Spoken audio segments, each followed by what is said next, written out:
सात संगत जी, प्यार से कहना धन का जी। आज यहाँ ये जो समागम चाहे हो मलेशिया में रहा है, पर ये इंटरनेशनल रूप जो सिर्फ साउथ ईस्ट की कंट्रीज़ ही कुछ नहीं, पर देश विदेश से ये सभी यहाँ पहुँचे हैं। और उद्देश्य भक्ति का कि ये परमात्मा, ये निराकार इसके रंग में रंगे रहें।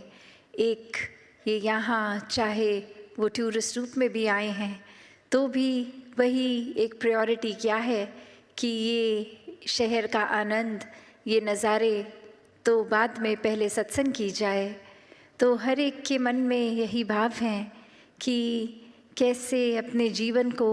हर कोई और संवारे, ये जीवन में प्यार, प्रीत, नम्रता, ऐसे सारी ह्यूमन वैल्यूज़ को कैसे इस जीवन में भरें और इस तरह भरें कि कुछ पलों के लिए ये ना रहें। ये एक सांस की तरह कि पूरा जीवन जैसे सांस लेते ही हैं, उसी तरह इस जब परमात्मा से जुड़ते हैं तो सारे गुण बहते चला जाते हैं। हर पल के लिए वो सारे गुण आ जाते हैं। तो बात जहाँ प्यार की हो रही है, प्रेम की हो रही है, लव की हो रही है, वहीं ये एक्सेप्टेंस की भी हो रही है कि किस तरह ये हर एक को अपना मानना कैसे संभव हो। हर एक का स्वभाव, ये नेचर हर एक का कितना अलग है। हर एक को अपना कैसा माना जाए, कैसे मान लें कि सभी अपने हैं। तो बात वही कि सभी में परमात्मा है। तो सबसे पहले ये परमात्मा को देखकर ब्रह्म ज्ञान द्वारा फिर हर एक में परमात्मा खुद ही नज़र आता है। फिर कोई फ़र्क ही नहीं कि कोई ये दोस्त मित्र परिवार से हैं या कोई बेगाने हैं, सभी एक बहुत ही ज़्यादा अच्छे दिखते हैं, सभी अपने दिखते हैं। तो ऐसा प्यार और एक्सेप्टेंस का जीवन जब बन जाता है, ये अपनत्व का जीवन बन जाता है, ये एकत्व का जीवन बन जाता है, तो ये वननेस, ये वर्ल्ड विदाउट वॉल्स की अलग दिखने के बावजूद, अलग कल्चर के बावजूद, हर कोई एक दिल से दिल का रिश्ता जोड़ता है। ये ऊपरी दीवारें, ये कारण नफ़रत करने के, सब ये दीवारें टूट जाती हैं। तो कैसे अपने जीवन में ये एक्सेप्टेंस और लाई जाए। तो यहाँ जो बात एक्सेप्टेंस की हो रही है, तो वो भाव एक्सेप्टेंस का क्या कि सिर्फ वही जो हमें मिला है, ये तो एक पहलू हो गया एक्सेप्टेंस का। पर एक पहलू और भी कि उस चीज़ को भी एक्सेप्ट करना है जो नहीं मिला है जीवन में। क्योंकि अक्सर एक चीज़ जब मिल जाती है कोई, उसके साथ वो एक दिमाग खुद ही एडजस्ट करने लगता है कि चलो ये अभी जो है इसके साथ काम चलाते हैं, फिर आगे शायद इससे बेहतर कुछ मिल जाए। तो बात वही आ जाती है कि ऐसे करते करते अगर मेहनत प्रयास के बाद भी अगर एग्ज़ाम्पल किसी ने कोई अपना मटीरियलिस्टिक गोल सेट किया है कि उम्र के इस पड़ाव तक ये डिग्री ले लेनी है, ये काम में इतनी सैलरी होनी चाहिए, और अपने बनाए हुए टाइमलाइन से वो मैच नहीं है, तो एक मन में एक्सेप्टेंस का तब भी भाव अक्सर इसलिए आ जाता है कि चलो अभी जितनी सैलरी मिल रही है उतनी तो मिल रही है, कम से कम आगे और होगा। पर ऐसे करते करते अगर ये इजाफा, ये इंक्रीज़ नहीं होता हमारी मटीरियलिस्टिक वेल्थ में, तो मन बेचैन रहने लगता है। फिर एक मन में खुद के लिए ही वो कंपैरिजन्स औरों से कर करके एक मन छोटा हो जाता है, एक परेशानी हर समय हम महसूस करने लगते हैं। क्योंकि यहाँ सिर्फ बात वो नहीं कि जो परमात्मा ने दिया उसको एक्सेप्ट करा, पर अक्सर ध्यान वही जो नहीं है हमारे पास, उसको भी जब इंसान एक्सेप्ट कर ले कि कोई बात नहीं, किसी और के पास अगर कोई चीज़ है जो हमारे पास नहीं है, तो ऐसी एक्सेप्टेंस भी, एक स्वभाव की भी एक्सेप्टेंस की कोई बात नहीं, ये अगर कोई गुण मुझे पसंद है सामने वाले इंसान में हो जिनसे हम बात कर रहे हैं, पर उनका नेचर, उनका स्वभाव अलग है, ऐसा गुण उनमें नहीं है, तो भी कोई बात नहीं, ये प्यारे फिर भी है, हर कोई इंसान अच्छा है।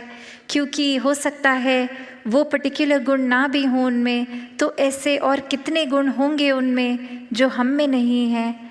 तो हर कोई जहाँ एक उस तरह देखा जाए कि अपने अंदर झांके तो हमारे स्वभाव में भी कितनी कमियां हैं, कितने गुण अभी तक जीवन में आए ही नहीं।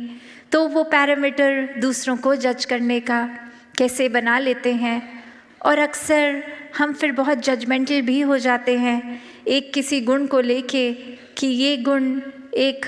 समय में अगर बात कर रहे हैं उस गुण का तो उसको पॉजिटिव गिना देते हैं, और दूसरी सिचुएशन में वही चीज़ को लेके एक उसको नेगेटिव लाइट में एक गलत की तरह दिखा देते हैं। तो ऐसी ही एक कहानी कि एक इंसान किसी के घर जाता है और बोलता है कि हम ट्रैवल कर रहे थे, आपके घर में आपकी बेटी की भी शादी थी और आपके बेटे की भी शादी थी, तो घर में 2-2 शादियां हम अटेंड नहीं कर पाए, हम ट्रैवल कर रहे थे। तो अब ये कंग्रेचुलेशंस हमारी एक्सेप्ट करें और हमको बताइए कि आपकी बेटी एक अलग घर में गई तो वो एडजस्ट अच्छे से हो गया, वहाँ नया शहर था, और ये घर में भी जब बहू आई है तो घर में भी आपके इस रूप में एडजस्टमेंट हो गई, बच्चे खुश हैं। तो अब वो एक लेडी ऑफ द हाउस बोलने लग गई उनको, गेस्ट को समझाते कि मेरी बेटी तो बहुत ही खुश है, मेरी बेटी को कुछ वहाँ ससुराल में काम नहीं करना पड़ता, वो तो बस आराम ही करती है। जो एक उसके हस्बैंड हैं वो काम पे भी जाते हैं, काम से आके सब घर का खाना भी वो बना देते हैं, वो एक हाउस होल्ड पूरे में हेल्प भी बहुत अच्छी एक उस तरह है। तो मेरी बेटी बस आराम से है, कुछ है नहीं कि एक काम बहुत कुछ घर में करने के लिए, बहुत रिलैक्स मोड में है, बहुत खुश है। और अभी जब वो अपने बेटे के ऊपर बात लेके आ रहे हैं तो यही बात रखते हुए कह रहे हैं, पर मेरा बेटा जब से उसकी शादी हुई है पता नहीं उसको क्या हो गया है, ये मेरी बहू को तो रेस्ट करने को बोल देता है और खुद ही घर के काम सारे कर लेता है और सारा कुछ खुद ही करता है, उसको कुछ करने नहीं देता। तो अब ये सुनने वाला भी एकदम हैरान कि जब यही क्वालिटी एक हस्बैंड में अपनी बेटी के एंगल से आप गिनवा रहे थे तो वो एक बहुत अच्छी क्वालिटी की तरह बता रहे थे कि आपकी बेटी घर में रिलैक्स करती है, पर अब सेम बात आपकी बहू अगर कर रही है तो ये एक्सेप्टेंस कहाँ गई? फिर बात वही कि ये फ़र्क कर दिया बेटी और बहू में, क्योंकि बेटी को अपना माना, बहू को अभी तक अपना नहीं माना। तो बात वही कि अक्सर बहुत अलग अलग एक पहलू होते हैं एक्सेप्टेंस के, और वो अपने आप ही स्वाभाविक हो जाता है एक्सेप्ट करने का जब ये बेस, ये कॉमन फैक्टर, ये प्यार हो। तो जब तक जीवन में प्रेम नहीं है कुछ भी फिर स्वाभाविक नहीं हो पाता। वो कुछ भी इम्प्लीमेंट करना है तो वो एक प्लान की तरह इम्प्लीमेंट होता है, बहुत नेचुरल फ्लो में नहीं हो पाता। पर जैसे ही जीवन में प्यार आता है वो फिर प्यार अनकंडीशनल लव बन जाता है। ये परमात्मा के प्रति भी प्रेमा भक्ति का रूप लेता है, और जिसको एक बार वाक्य ही इस परमात्मा से असली रूप में प्रेम है तो हर एक से ही प्रेम है। फिर कोई भेदभाव नहीं, फिर कोई भी फ़र्क नहीं कि कैसे ये इंसान तो इस कैटेगरी में है या हमारे हिसाब से ये अलग अलग डिविजन्स, फिर वो दिमाग कोई भी वजह से कोई बायसनेस नहीं करता। फिर एक ही ये नज़रिया जाता है कि हर एक से बहुत कुछ है सीखने के लिए, कि there so much to learn from everyone. तो बात वही कि अपने अंदर झांकने की, ये इंट्रोस्पेक्शन की बात है कि हर कुछ इस संसार में बहुत अच्छा चल रहा है, पर हमारा नज़रिया क्या है? क्या हम उस तरह के इंसान बन गए हैं कि एक परफेक्ट सिचुएशन में भी इम्परफेक्शन ढूंढते हैं, एक सही चीज़ जो चल रही है उसमें भी कमियां निकालने वाला नज़रिया बन गया है? या फिर हमारा नज़रिया वही बात जैसे बोलते हैं every cloud has a silver lining, कि चाहे कितना भी अंधेरा हो, सिचुएशन कितनी भी एक डल है, एक अंधकारमयी है, पर उसमें भी वो आशा की रोशनी की किरण दिखती है। तो बात वही कि ये नज़रिया हमारा कैसा है और फिर हर बार जब भी ऐसे पल आते हैं तो नज़रिया क्या होता है? क्या हम हर बार एक पॉजिटिव्स देखने की बजाय नेगेटिव्स इसलिए देखते हैं और उसको एक एक्सक्यूज़ बोल देते हैं कि दिस इज़ माय नेचर, ये मेरा स्वभाव है, मैं पॉजिटिव नहीं देख पाता, मैं सिर्फ नेगेटिव देखता हूँ। तो बात वही कि स्वभाव, ये नेचर, ये रोज़मर्रा की आदतें कोई ऐसी नहीं हैं जो कभी बदली नहीं जा सकती। These are ever changing. इनको हम थोड़ा सा मेहनत करके, एक काम करके ये हैबिट्स को, एक थॉट प्रोसेस को, एक पॉइंट ऑफ व्यू को बदल सकते हैं। तो ये भी कोई एक्सक्यूज़ की तरह नहीं कि अगर हम बहुत नेगेटिव सोच रखते हैं तो वो सोच हमारा स्वभाव है। नहीं, हम किसी समय भी इस पॉजिटिव के साथ, जो हमेशा ये परमात्मा, ये निराकार, जो भी नाम से हम बुला लें, अल्लाह हो, भगवान हो, जो भी नाम दें, ये सच है, यही सत्य है, यही कायम दायम है, इसी से हर चीज़ का उत्पन्न है। तो जब इस पॉजिटिव के साथ ये हर जगह जो स्टेशनरी है, बिल्कुल कहीं अपनी जगह से नहीं हिलता, ये परमात्मा से जब जोड़ लेते हैं खुद को, तो मन में खुद ब खुद स्थिरता आ जाती है। मन बहुत ही हर पॉइंट पे, जीवन के हर पल में एक बहुत सहज हो जाता है।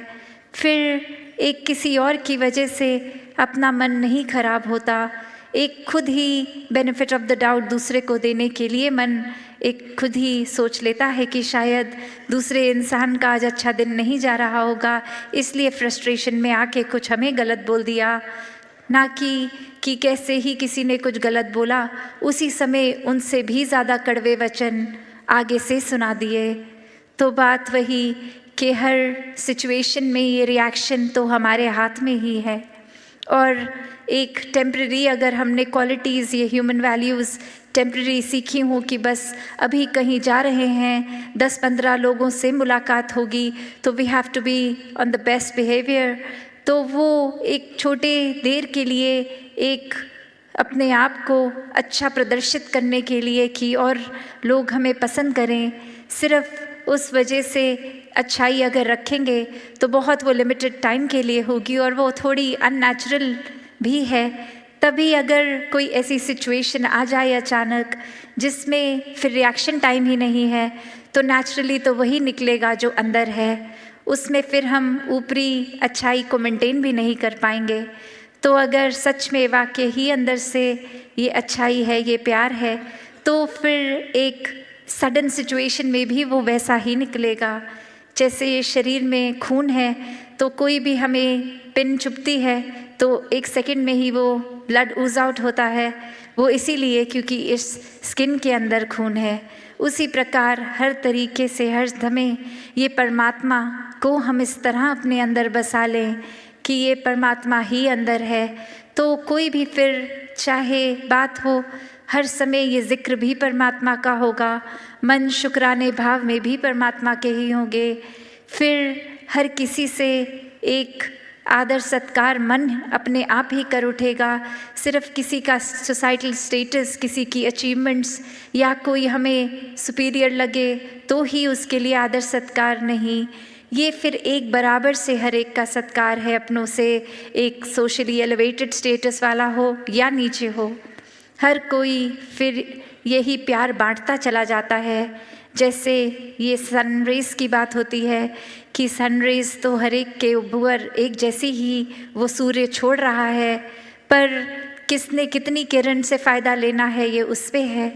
तो ऐसे ही ये प्यार हर एक तक है। अब किसी ने अगर अपना मन ब्लॉक कर लिया, या अक्सर ये अजम्पशन भी हम बना लेते हैं कि सामने वाला इंसान शायद हमारे लिए कोई अच्छी सोच नहीं रख रहा, शायद अभी तो बहुत अच्छा मेरे सामने बन रहा है, पर जब मैं कमरा छोड़ के जाऊंगा वो पीठ पीछे मजाक उड़ाएंगे, शायद ये अगर कोई बोल रहा है अच्छी बात तो पीछे कोई इल इंटेंट है, ये एक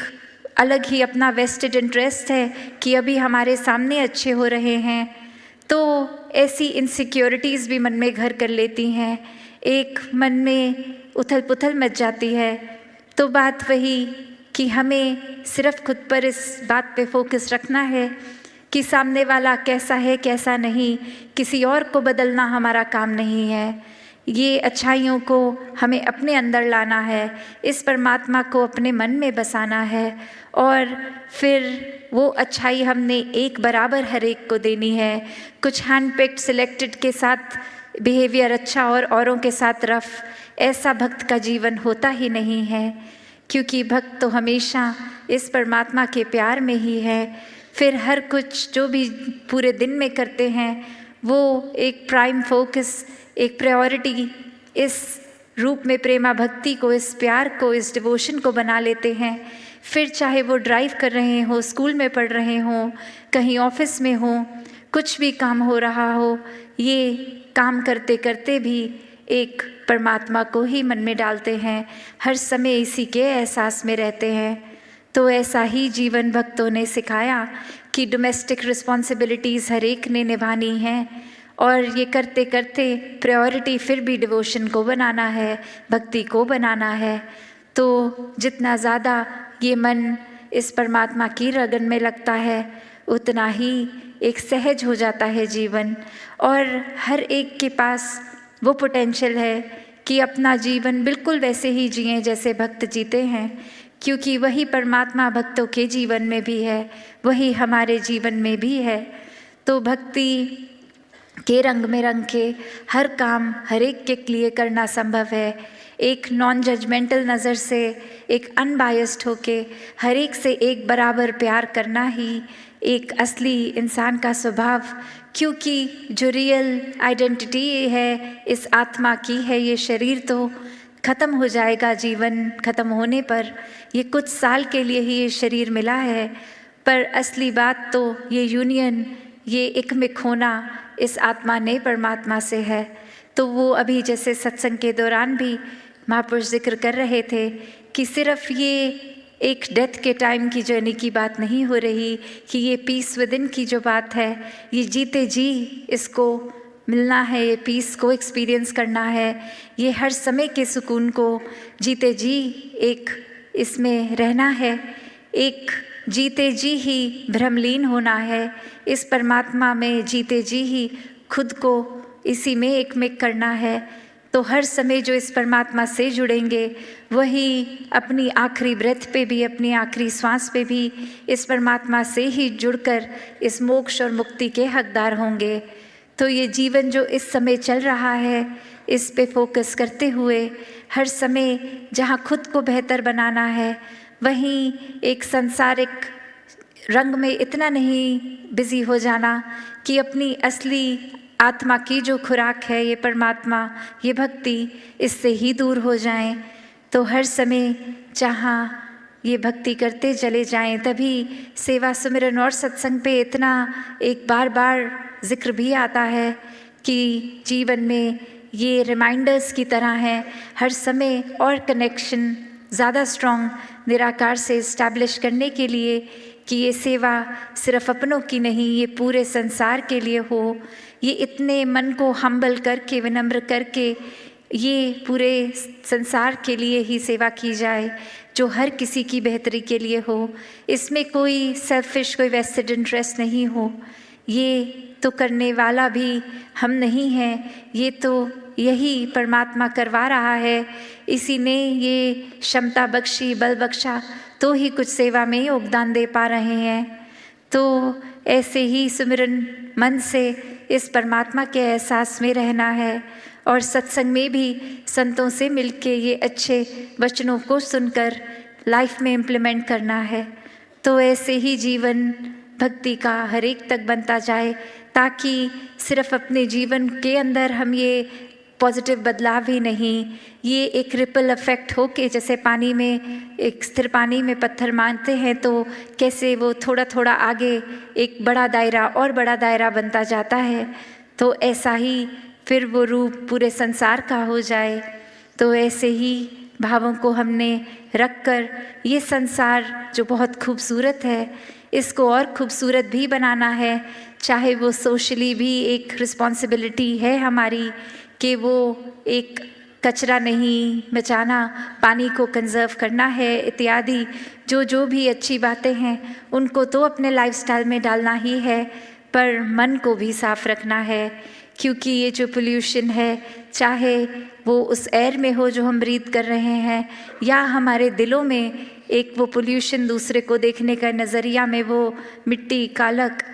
वो भी किसी तरह की भी पोल्यूशन फ़ायदा नहीं देती, इसने तो नुकसान ही करना है। तो जहाँ अंदर से खुद को साफ रखना है, इस मन में परमात्मा को हर समय के लिए बसाना है, वहीं अपने बाहरली ये आउटर लाइफ में भी ये हमने ऐसे ही जीवन को जीते चला जाना है। तो आज इस समागम में जहाँ सभी दूर दूर से भी आए और ये कल का भी रूप सभी ने होना है, तो दासी आज और लंबा ना बोलते हुए इन्हीं शब्दों से आपसे आज्ञा लेगी। साथ संगत जी, धन्यवाद जी।